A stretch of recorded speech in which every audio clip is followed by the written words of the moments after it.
ভোলার বোরহানউদ্দিনে অসহায় ও দুস্থদের জন্য মেডিকেল ক্যাম্প এবং বরিশালের কালীগঞ্জে অনিবন্ধিত জেলেদের মাঝে ত্রাণ বিতরণ করেছেন বাংলাদেশ কোস্ট গার্ড।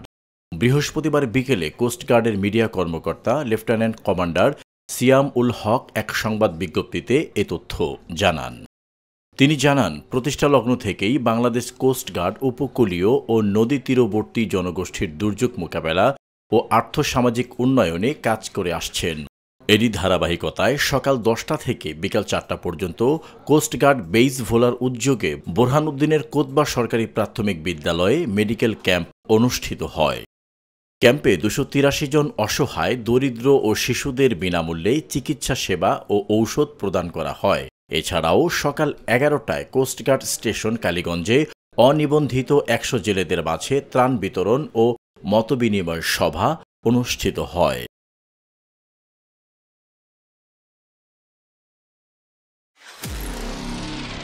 নিরপেক্ষ, সত্য প্রকাশে আপোষহীন।